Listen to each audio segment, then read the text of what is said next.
जिसके सिर पर कृपा गुरु की, वो दुख कैसे आएगा। समय बहुत खतरनाक है। कब और किस समय देश और दुनिया का जो गणित है वो बिगड़ जाए, कब कौन सी आपदा सिर पे आ जाए, वर्तमान में एक सेकंड का भरोसा नहीं है कि अगले पल क्या हो जाए। वो दौर चल रहा है इस पृथ्वी पे, और ऐसे समय में आप लोग भांग के नशे में बिल्कुल आंख बंद करके बेहोशी की हालत में पड़े हो। आप लोग सत्य असत्य को जानने का प्रयास ही नहीं करना चाहते। सत्य का यदि आपको पता भी चल गया है तो आप उसके ऊपर चलना नहीं चाहते। बहुत बड़ी कमजोरी है पुण्यात्माओं, बहुत बड़ा धोखा खा जाएंगे। तो एक तो ये घटना थी जिससे सतगुरुदेव जी के आशीर्वाद से दास ने आपको परिचित करवाया। दूसरा ये कि हरियाणा के ही फरीदाबाद से कोई कन्हैया दास जी हैं, फरीदाबाद से हैं या फिर दिल्ली के मीठापुर से हैं, बदरपुर से हैं, मुझे पूरा एग्जैक्ट याद नहीं है। और कोई एक संस्था है मध्य प्रदेश में, क्या नाम है उसका, कोई एनजीओ है, कोई छोटा मोटा, कोई लॉर्ड बुद्धा फाउंडेशन के नाम से, उनके साथ वो जुड़े हुए हैं। और उस पूर्ण ब्रह्म परमेश्वर सतगुरु रामपाल जी भगवान की जमानत के वो लोग ठेकेदार बने हुए हैं कि हम गुरु जी को निकलवाएंगे तो ही गुरु जी बाहर आएंगे, नहीं तो नहीं आएंगे। अपना समय और भक्ति धन दोनों वो बर्बाद कर रहे हैं। अब इन लोगों की पुण्यात्माओं सबसे बड़ी जो कमजोरी है वो ये है कि ये अपनी घटिया सोच के चलते, अपनी मनमुखी सोच के चलते ऐसे लोग साध संगति से दूर हो जाते हैं, और उसके बाद में इनको लगता है कि अब कहीं कोई ठोर ठिकाना नहीं है, वापस हमें साध संगति से ही जुड़ना पड़ेगा। तो फिर ये लोग दर दर की ठोकरें खा के वापस इसी पवनदास के पास या हमारे सत्सेवक भाई बहनों के पास में अपनी शंकाएं भेजते हैं व्हाट्सएप पे कि हमारी इस शंका का समाधान कराओ, हमारी इस शंका का समाधान करो। अरे भाई, जब तुम्हें मालूम था कि दूसरी जगह जाके या दूसरे काल प्रेरित भक्तों के साथ में जुड़ के तुम्हें धक्के खाने, ठोकर खानी है, क्यों छोड़ के गए? दास को डायरेक्ट ही बोल दो कि भगत जी मुझे ये समस्या है, मुझे ये शंका है और मेरे से ये गलती बन गई भगत जी, मैं अपनी नालायकी के चलते साथ संगति को छोड़ के उन काल प्रेरित लोगों का साथ हो गया मेरा। तो अब ये हमारे को शंकाएं भेजते हैं।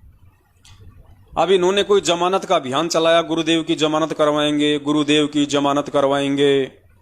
बेचारे भोले भाले भक्तों से जो नादान थे या नए नए जुड़े थे, उस लॉर्ड बुद्धा नाम के संस्था ने 500 या पता नहीं 1500 रुपए लेके उनसे फार्म भरवा लिए कि हम गुरुजी की जमानत करवाएंगे, अपना एफिडेविट दो। बेचारे नादान भक्तों ने फार्म भर दिए। अब आना जाना कुछ था नहीं, और उन्होंने सोचा कि हम गुरुजी की जमानत के नाम पे एक बहुत बड़ा संगठन खड़ा कर लेंगे, बहुत सारे भक्तों को अपने पीछे जोड़ लेंगे। लेकिन अब इन लोगों को साल 1.5 साल में या साल 2 साल में इनको अच्छे से महसूस हो गया है कि संगत साध संगति से जुड़ के ज्ञान आधार से इतनी मजबूत होती जा रही है कि संगत तुम्हारे ये जमानत वाले झांसे में नहीं आने वाली है। संगत अपने पूज्य गुरुदेव जी को पूर्ण ब्रह्म परमेश्वर मानती है, परमात्मा मानती है, बंदी छोड़ मानती है, और संगत ने ज्ञान आधार से भक्ति मार्ग पे चलना सीख लिया है। अब संगत तुम्हारे झांसे में नहीं आने वाली। तुम्हारे एफिडेविट, तुम्हारे जमानत वाले फॉर्मों पे लोग साइन नहीं करने वाले। लोग उस परमपिता परमेश्वर की नजरों में ऐसा कुकृत्य करके अपने गुरुदेव को मानुष समझने की गलती नहीं कर सकते। तो अब ये लोग अकेले पड़ गए, अलग थलग पड़ गए। पहले तो ये मान बढ़ाई और अहंकार में आके कि मैं लॉर्ड बुद्धा फाउंडेशन का रीजनल अधिकारी बन गया, मैं क्षेत्रीय अधिकारी बन गया, मैं मीठापुर का बादशाह बन गया। और भी थे 2-4, कोई हनुमान, कोई राजस्थान के गंगानगर से हैं, कोई पंजाब के मलोट से हैं। तो ये छोटे छोटे लेके पद अपने आप को ये केंद्रीय मंत्री समझने लग गए थे। और अब इनको साल भर में अच्छे से इनको महसूस हो गया कि भाई कोई दाल गलने वाली नहीं है, संगत तुम लोगों के झांसे में नहीं आने वाली है, संगत अपने परमात्मा को मानुष नहीं समझने वाली है। तो अब ये कहते हैं कि गुरुजी ने तो ये कहा था, हम तो उस आधार से जमानत के लिए अर्जी लगा रहे हैं। गुरुजी ने एक सत्संग में कहा था कि पुण्यात्माओं, हमने कानूनी तरीके से आगे बढ़ना है, ना हमने कभी कानून को हाथ में लिया, ना हम लेंगे, और हम कानूनी तरीके से ही आगे बढ़ेंगे। हमें अपने परमात्मा पे विश्वास है। मुख्यमंत्री हरियाणा श्री भूपेंद्र सिंह जी का इसमें मेन रोल है। इनाम आक्रमणकारियों के नाम देता है ये व्यक्ति। तो जितनी ये जांच हो जाएगी, इस टाइम तो आएगा, समय आता है। सदा हमारे बुरे दिन थोड़े रहेंगे, कदे तो सुनेगा हमारी भी दिन होगी परमात्मा। लेकिन हम कानून से ही चलेंगे। हम कभी कानून को हाथ में ना लिया और ना लेंगे। हम भगवान पर पूर्ण। इस छोटे से सत्संग का ये लोग हवाला देते हैं, जो सत्संग परमपिता परमेश्वर ने बरवाला कांड 2014 से पहले किया था।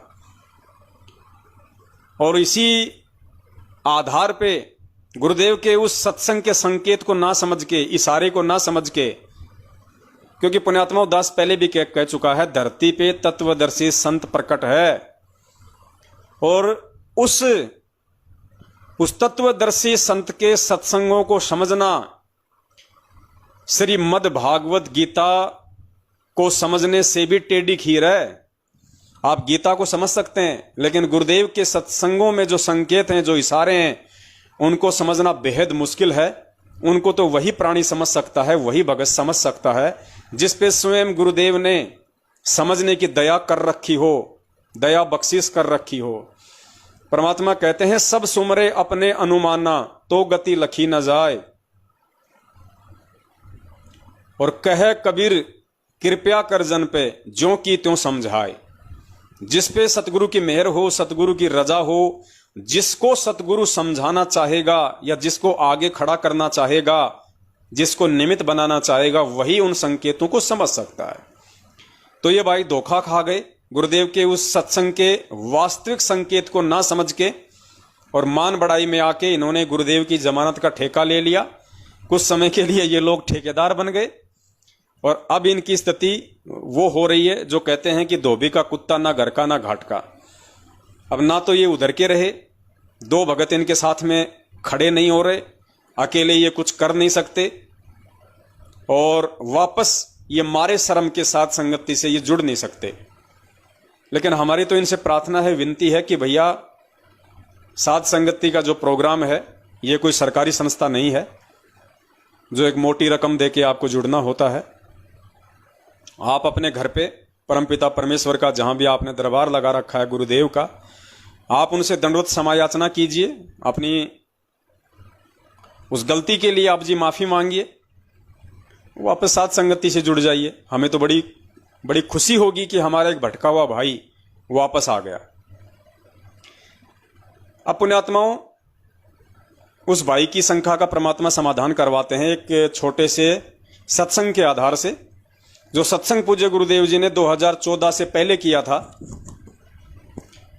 और उस कानूनी प्रक्रिया का क्या मतलब है, यह भी आपको समझाएंगे। पहले आप पूज्य गुरुदेव जी का यह सत्संग सुन लीजिए।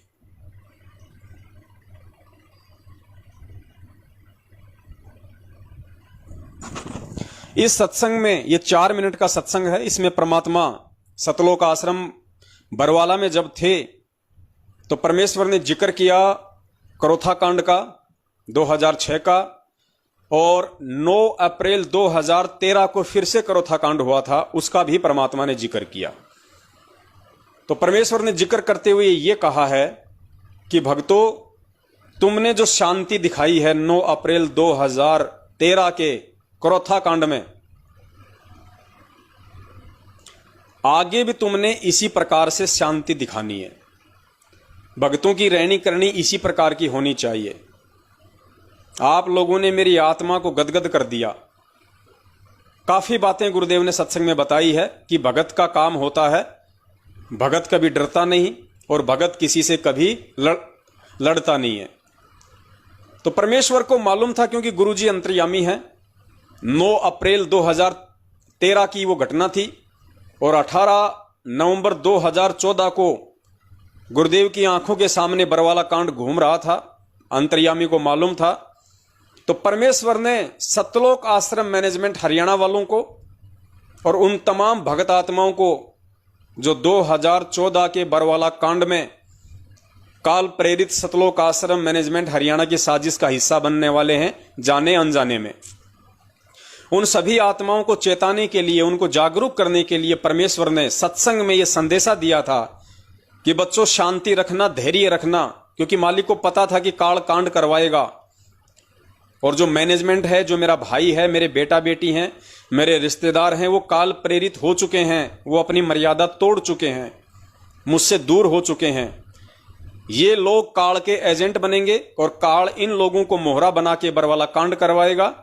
तो परमेश्वर ने इस 4 मिनट के सत्संग के माध्यम से भक्तों को आगाह किया था कि बच्चों, जो शांति तुमने 9 अप्रैल 2013 करोथा कांड में दिखलाई है, वही शांति, उसी प्रकार का जो मतलब कि व्यवहार होता है कि संत ना छोड़े संतता, चाहे कोटिक मिले असंत। भगत किसी भी स्थिति में अपना होश नहीं खोता है, भगत जोश में नहीं आता है, भगत को भगवान पे विश्वास होना चाहिए। ये सारी बातें परमेश्वर ने जोर देके इस 4 मिनट के सत्संग में समझाई।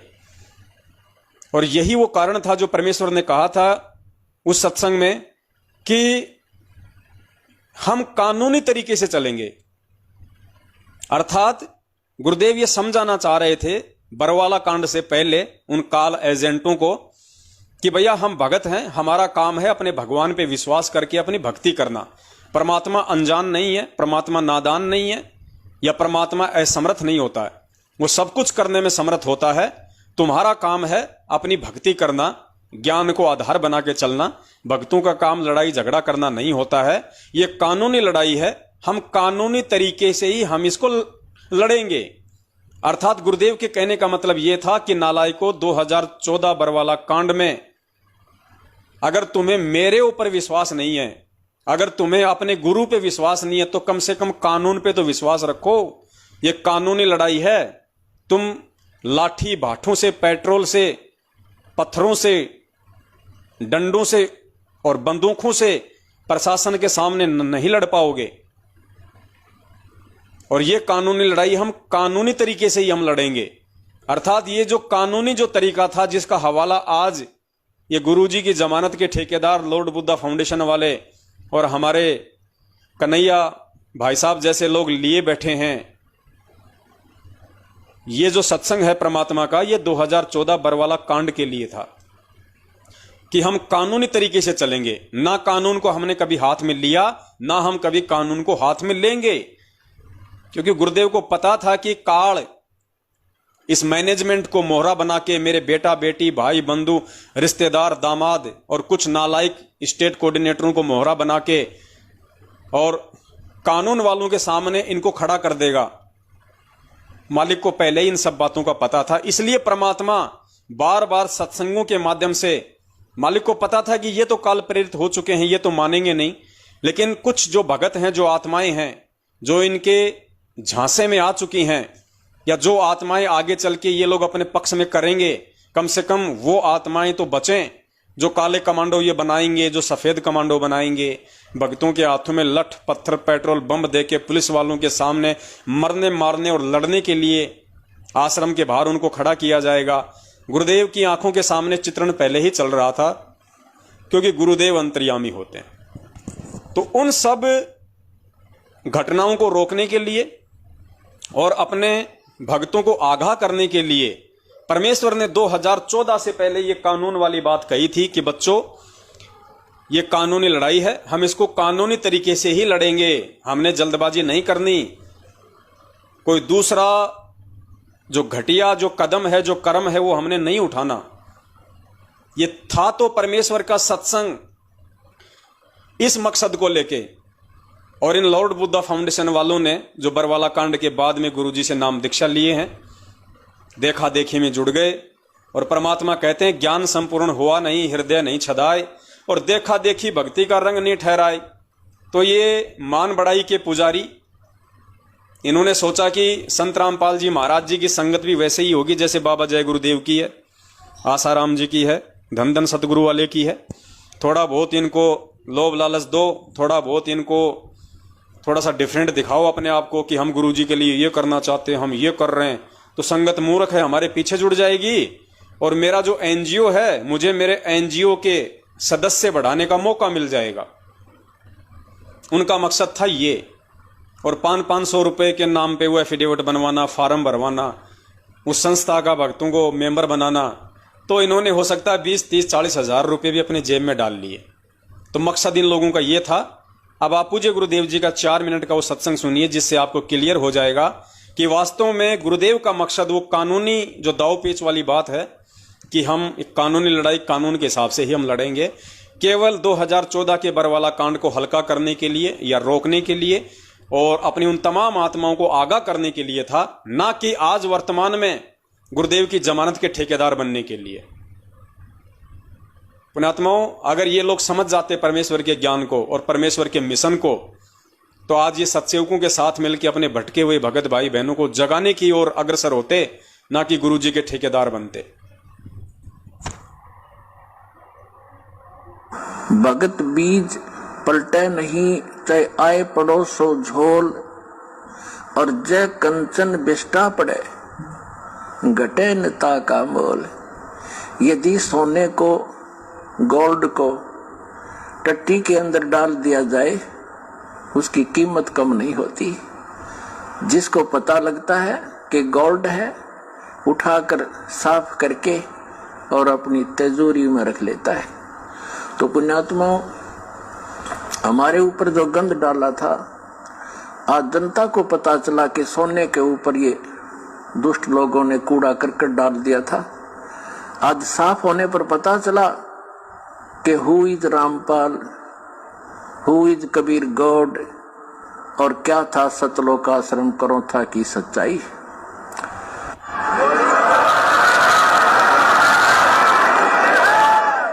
पुण्यात्माओं, दुष्ट लोगों का काम तो उनका स्वभाव ही होता है दुष्ट कर्म करने का, और साधु संतों का काम होता है स्वभाव जो उनका होता है परमार्थ ही करने का। और कबीर साहब ने हमें शिक्षा भी दी है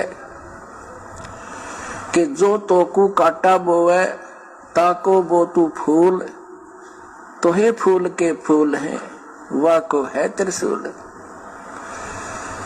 हमें परमात्मा कहते हैं कि आपको यदि कोई कष्ट देता है, आप उसको कुछ ना कहो, परमात्मा पर छोड़ो, फिर देखना वो उसका कैसा रिजल्ट आपको देगा। जो तोकू काटा बोए, वाको बो तू फूल, और तोहे फूल के फूल हैं, वाको है त्रिशूल। वो तो विधान है परमात्मा का, जो जैसे कर्म करेगा उसको फल तो मिलेगा ही मिलेगा। अब पुण्यात्मा कहते हैं, संत न छोड़े संतता, कोटिक मिलो असंत। साधु भक्त अपना स्वभाव नहीं चेंज किया करते, बदला नहीं करते, चाहे कितने असंत दुष्ट लोग उनसे कितना ही बुरा व्यवहार करते रहे, वो भगवान पर विश्वास रखने वाले होते हैं। तो जैसे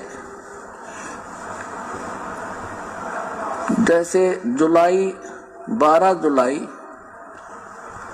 सन 2006 को क्रोथा कांड उन्हीं दुष्ट लोगों ने किया था, जो आज 9 अप्रैल, जो अभी 9 अप्रैल सन 2013 में उन्होंने अपनी जात फिर दिखा दी जनता के सामने। वह सच्चाई आ गई कि ये कितने अच्छे लोग हैं और कितने झूठे हैं, कितनी अफवाह फैलाई थी। यही कारण उस दिन था और वही कारण 9 जुलाई, ये 9 अप्रैल को इन्होंने करके दिखा दिया। पुण्यात्मा, आप परमात्मा पे विश्वास रखना। संत साधु कभी किसी का बुरा नहीं सोचते, ना करते और ना ही सोचना चाहिए। परमात्मा से कोई चीज छुपी नहीं है। यदि हम भगवान से डरने वाले हैं और हम परमात्मा कबीर जी को परमात्मा मानते हैं, तो भगवान भगवान वाले काम किया करता है। आपने बहुत शांति रखनी पड़ेगी। उन दुष्टों का तो नाश होया पड़ा है, उनका तो पतन हो रहा है। वो चाहते हैं कि आपका भी नाश कर दें झगड़ा वगड़ा करके। आपने जो सही देखो पुण्यात्मा, यहाँ गुरुदेव कितने प्यार से आने वाली उस घटना से अपने बच्चों को बचाने के लिए समझा रहे हैं कि पुण्यात्माओं, अगर आपको भगवान पे विश्वास है, अपने कबीर परमात्मा पे विश्वास है, तो भगवान भगवान वाले काम किया करता है। और आगे पूज्य गुरुदेव जी उन काल प्रेरित सतलोक आश्रम मैनेजमेंट हरियाणा वालों से संगत को आगाह कर रहे हैं, क्योंकि पुण्यात्माओं 2014 के बरवाला कांड में आर्य समाजियों का -0% भी कोई लेन देन नहीं है। 2014 के बरवाला कांड में 0% भी लेना देना किसी भी आर्य समाजी का नहीं है। और यदि किसी आर्य समाजी का लेना देना है तो दास कई बार बोल चुका है, पिछले 7 वर्षों से तकरीबन 700 बार बोल चुका है। यदि 2014 का बरवाला कांड आर्य समाजियों ने करवाया है या 2014 के बरवाला कांड में किसी एक भी आर्य समाजी का हाथ है, तो जाहिर सी बात है हमारे गुरुदेव तो अपने बयानों में इस बात का जिक्र करेंगे, क्योंकि गुरुदेव तो वैसे भी अंतर्यामी हैं और मालिक तो कभी झूठ बोलते नहीं। तो गुरुदेव ने कोर्ट में अपने जो बयान दिए होंगे, पुलिस प्रशासन को अपने जो बयान दिए होंगे, उन बयानों में परमात्मा ने 2014 बरवाला कांड का दोषी किसको बताया है। अगर आर्य समाजियों का दोष है तो सतवादी परमात्मा तो आर्य समाजियों का नाम लेगा, और यदि सतलोक आश्रम मैनेजमेंट हरियाणा का दोष है तो गुरुदेव उन्हीं का नाम लेंगे। लेकिन 7 साल हो गई सतलोक आश्रम मैनेजमेंट हरियाणा वालों को, इन्होंने संगत में अपने गुरुदेव के बयान की एक भी कॉपी वायरल नहीं की, क्योंकि इनको अच्छे से पता है कि गुरुदेव ने तुम्हारे खिलाफ बयान दे रखे हैं, क्योंकि बयान इन लोगों के पास में, इनके वकीलों के पास में, एपी सिंह के पास में। लेकिन इन लोगों ने संगत को ना कभी सच्चाई बताई कि गुरुजी ने तो सतलोक आश्रम मैनेजमेंट हरियाणा और अपने परिवार वालों के खिलाफ ही बयान दे रखे हैं कि बरवाला कांड के असली दोषी ये हैं। तो इन्होंने तो हमें बयान नहीं दिए, लेकिन परमपिता परमेश्वर ने बहुत बड़ी हम पे मेहर की, हम पे दया करी। जेल जाते जाते परमात्मा ने मीडिया के सामने अपनी एक छोटी सी बाइट जो दी थी, उन्होंने इंटरव्यू दिया था, उसमें गुरुदेव ने स्पष्ट कर दिया कि बरवाला कांड का दोषी कौन है। मीडिया वालों ने कहा कि बाबा आप अपने आप को संत कहते हैं, आपके आश्रम में आपके वहां पे इतने जो है वो गुंडे खड़े थे, काले कपड़े वाले खड़े थे। तो गुरुजी ने पूरी दुनिया के सामने लाइव कहा मीडिया को कि वो मेरे नहीं थे, वो राष्ट्रीय समाज सेवा समिति अर्थात सतलोक आश्रम मैनेजमेंट हरियाणा के थे। तो मीडिया कर्मी ने कहा कि बाबा समिति आपकी तो है, तो गुरुदेव ने कहा कि नहीं, समिति मेरी नहीं है। पुण्यात्माओं, ये सतवादी भगवान है, धरती पे प्रकट है, इसकी लीलाओं को समझना आम व्यक्ति के बस की बात नहीं है। परमेश्वर को मालूम था गुरुजी अंतर्यामी होते हैं, उन्हें पता था कि ये काल भगवान इस मैनेजमेंट को अपने आगोश में ले चुका है, और ये लोग, क्योंकि काल कभी सच्चाई को ऊपर नहीं आने देता, हमेशा सच्चाई को छुपाता है, झूठ को अपना हथियार बनाता है, पाखंड को अपना हथियार बनाता है। तो गुरुदेव को पता था कि मेरे बयान संगत में वायरल नहीं किए जाएंगे, और संगत मेरी वैसे ही मूर्ख है, 90% संगत वैसे ही भेड़ चाल में चलने वाली है। इसलिए गुरुदेव ने जाते जाते हम सत्सेवकों पे एक बहुत बड़ी मेहर की, दया की, और सबसे बड़ा सबूत, सबसे बड़ा अपना बयान पूज्य गुरुदेव ने जाते जाते मीडिया के सामने कह दिया कि मेरे बच्चे मेरे इस शब्द को आधार मान के, क्योंकि जो मेरे अधिकारी हंस हैं, भगत हैं, वो मेरे वचन पे विश्वास करेंगे कि उनका सतवादी गुरु कभी झूठ नहीं कह सकता, गुरु कभी दोगली बात नहीं कहेगा, गुरु की करनी और कथनी में अंतर नहीं हो सकता। संत वचन पलटे नहीं, चाहे पलट जाए ब्रह्मांड। तो मेरे बच्चे जो गुरु वचन पे चलने वाले हैं, वो इन चीजों को आधार बना के स्वयं भी इस काल भगवान के एजेंट, काल के मोहरे सतलोक आश्रम मैनेजमेंट हरियाणा और गुरुदेव के अपने कलयुगी परिवार से बचेंगे, और जहां तक संभव हो सकेगा अपने अन्य भगत भाई बहनों को भी बचाने की दिशा में सेवारत रहेंगे। पुण्यात्माओं, 7.5 साल होने को आ रही है, इनको किस बात का डर है मैनेजमेंट वालों को? गुरुजी के बेटा बेटी भाई बंधुओं को किस बात का डर है? अरे सतगुरुदेव जी हमारे बाप हैं, हमारे पिता हैं। ये बहुत सारे मूर्ख प्राणी जो अपने आप को सोशल मीडिया सेवादार कहते हैं, जो कहते हैं कि हम पढ़े लिखे हैं, हमने BA, MA, MSc, BSc पता नहीं क्या क्या उन्होंने सर्टिफिकेट हासिल कर रखे हैं। और जब हम भगत समाज को ज्ञान आधार से कहते हैं कि भैया इस 8 तारीखों पे जाने के आदेश गुरुदेव के नहीं है, धक्के मत खाओ, जाके भगवान को दुखी मत करो, मालिक के वचन पे चलो, भगवान पे विश्वास करो, ये परमात्मा है, घर बैठ के अपनी भक्ति करो। उनके आने तक जब गुरुदेव आ जाएंगे तो जहां गुरुदेव आएंगे वहीं पे हम सब चलेंगे। तो ये नादान प्राणी अपने आप को जो पढ़े लिखे कहते हैं, जो मूर्खों की संख्या में हैं, ये कहते हैं कि यदि तुम्हारा खुद का बाप आज अगर हिसार जेल में होता तो भी क्या तुम मुझसे मिलने नहीं जाते तारीखों पे। अब इन नादानों को कौन समझाए। अब मैं तुमसे सवाल करता हूं, यदि तुम्हारा खुद का बाप हिसार जेल में बैठा होता तो भी क्या तुम उन वकीलों से अपने बाप के बयानों की फोटोकॉपी नहीं मांगते? क्या तुम ये जानने का प्रयास नहीं करते कि मेरे बाप ने कोर्ट में पुलिस के सामने किसके खिलाफ और क्या बयान दिए हैं, ताकि उसी आधार से मैं कानूनी जो प्रक्रिया है मैं उसको आगे बढ़ाऊं। कौन मेरे गुरुदेव का दुश्मन है, कौन मेरे गुरुदेव का मित्र है, मेरे गुरुदेव ने किसके खिलाफ बयान दिए हैं, क्या आपको जानने का अधिकार नहीं है? तो यहां तुम्हारा वो ज्ञान कहां फैल हो जाता है भाई। लेकिन तुम चापलूसों में इतनी भी हिम्मत नहीं है, तुम अकल के अंधों में इतनी भी तमीज नहीं है, तुम्हारे अंदर इतनी भी हिम्मत और सांस नहीं है, जो तुम अपने अपने नामदान केंद्र वालों से, अपने अपने कोऑर्डिनेटरों से या गुरुजी के परिवार वालों से एक दफा भी ये कहने की हिम्मत कर सको कि भाई गुरुदेव के बयान संगत में वायरल करने से तुम्हें किस बात का डर है, किस बात का भय है। गुरुदेव कभी झूठ तो बोलेंगे नहीं, जो दोषी है गुरुदेव तो अपने बयानों में उसी का नाम लेंगे। तो हमें भी पता चले कम से कम, कहीं ऐसा तो नहीं कि हम जो है वो बिना जानकारी के और गलत लोगों का साथ दे दें। तो कम से कम हमें गुरुजी के बयान तो दिखा दो, सही क्या है और गलत क्या है। लेकिन 90% चापलूस संगत की आज औकात नहीं है कि वो इन काल एजेंट सतलोक आश्रम मैनेजमेंट हरियाणा वालों से, अपने अपने फर्जी नामदान संचालकों से और मूर्ख कोऑर्डिनेटरों से इस बात का सवाल कर सकें, अपने ही बाप के बयानों की फोटोकॉपी मांग सकें। तो तुम काहे के भगत हो, काहे की तुम भक्ति कर रहे हो, ड्रामा कर रहे हो, ड्रामा। और ये ड्रामा करने वाले देखना आने वाले समय में इनके पंख काट लिए जाएंगे काल भगवान के द्वारा। तो यहां गुरुदेव समझा रहे हैं कि पुण्यात्माओं, भगत कभी भी अपना संयम नहीं खोता है। और अगर तुम्हें विश्वास है कि who is Rampal, who is Kabir God, तो तुम्हारे को विश्वास रखना चाहिए। और फिर आगे गुरुदेव कह रहे हैं कि उन दुष्टों का तो नाश होया पड़ा है। किन दुष्टों का? यहां गुरुदेव संकेत कर रहे हैं अपने परिवार वालों का, सतलोक आश्रम मैनेजमेंट हरियाणा का, उन तमाम स्टेट कोऑर्डिनेटरों का जो 2014 से पहले ही काल प्रेरित होकर महेंद्र भगोड़े के आश्रम में चापलूसी करने लग गए थे।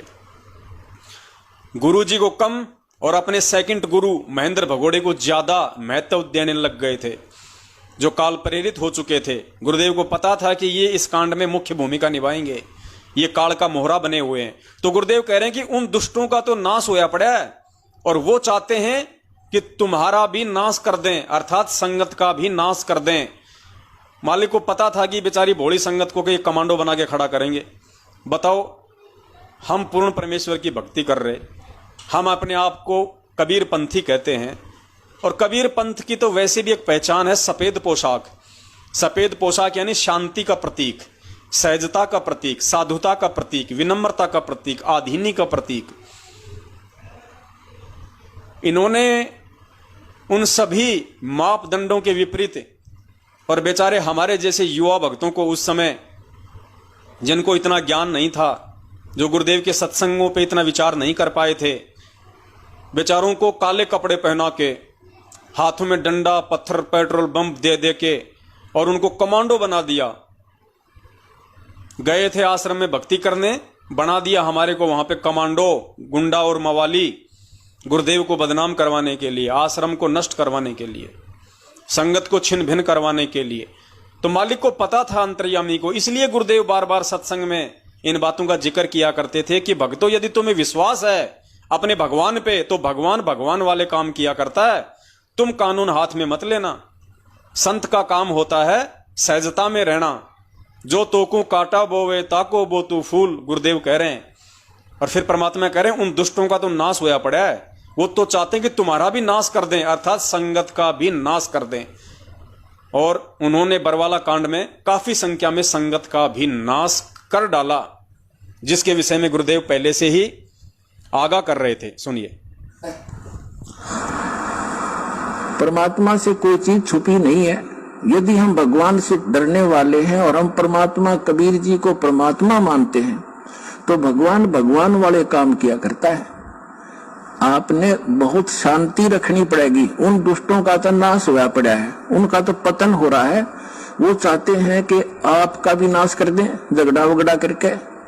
आपने जो संयम दिखाया 9 अप्रैल सन 2013 में करोथा के अंदर, मेरी आत्मा गदगद कर दी। बच्चों, तुमने साधुता दिखाई और आगे भी इतना संयम रखना। कहते हैं हस्ती डर माने नहीं जो स्वान बुकाई, और शीश महल को देख कर वो भौंक भौंक मर जाएंगे। गुरुदेव कह रहे हैं कि बच्चों, तुमने 9 अप्रैल 2013 में करोथा में जो संयम दिखाया, जो साधुता दिखाई, आगे भी तुमने ऐसी ही साधुता दिखानी है। आगे मतलब पुण्यात्मा गुरुदेव को पहले ही पता था कि 1 साल बाद में बरवाला कांड होने जा रहा है। इसलिए गुरुदेव इस 2013 के सत्संग में कह रहे हैं कि आगे भी ऐसी ही साधुता दिखानी है, अर्थात कानून हाथ में नहीं लेना। किसी भगत के बहकाव में आके तुमने सामने वाले के साथ में अभद्रता वाला व्यवहार नहीं करना, लाठी भाठे नहीं चलाने। परमेश्वर अंतर्यामी को पहले ही पता था, इसलिए गुरुदेव कह रहे हैं कि आगे भी ऐसी ही साधुता दिखाना।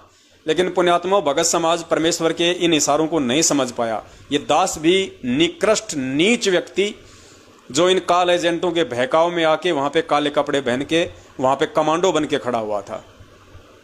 क्योंकि 13 या 12 अप्रैल 2013 को दास ने नाम लिया था। 1 साल ही हुआ था नाम लिए हुए। अगले साल इन दुष्टों ने वहां पे करोथा कांड करवा दिया, बरवाला कांड करवा दिया। हम लोग इतना ज्ञान से परिचित नहीं थे, नहीं समझ पाए थे उस परमपिता परमेश्वर के दर्द को, और हम भी इनकी साजिश का शिकार हो गए थे वहां पे।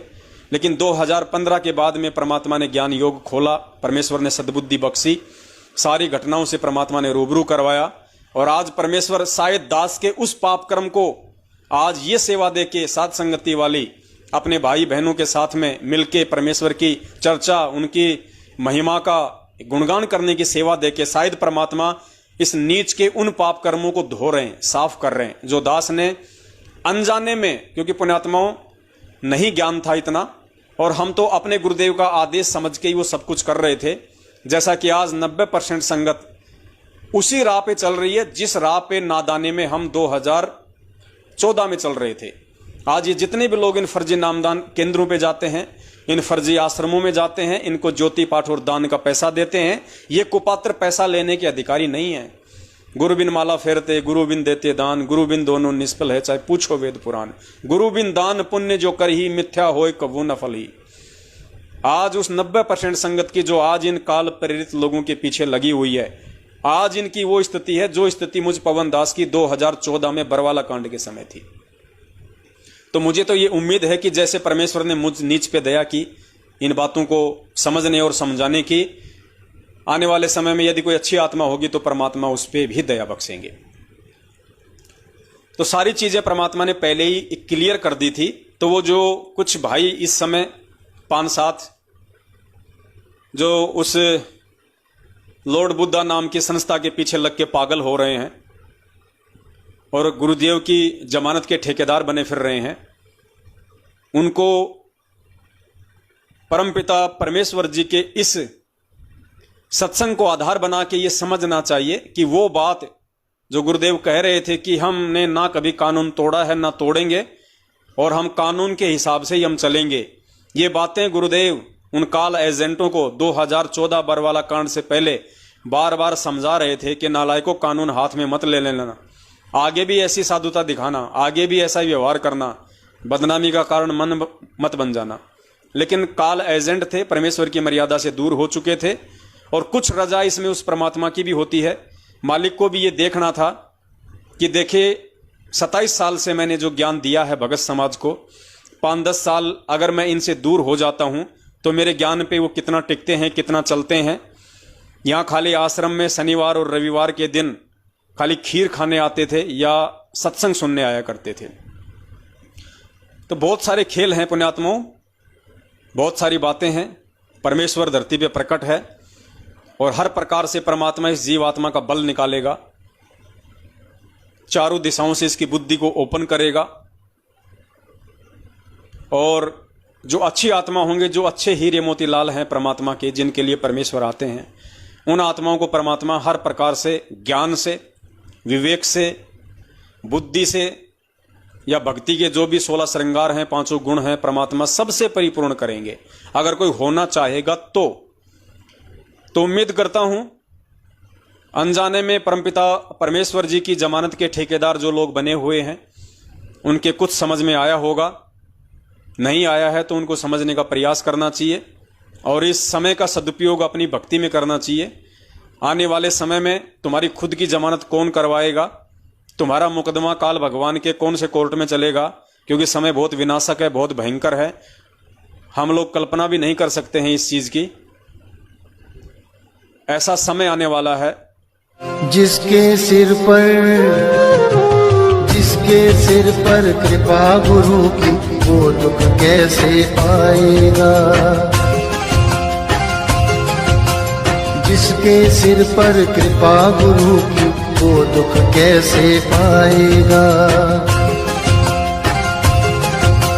नाम गुरु जी का जप लेगा, नाम गुरु जी का जप लेगा, जीवन सफल बनाएगा। जिसके सिर पर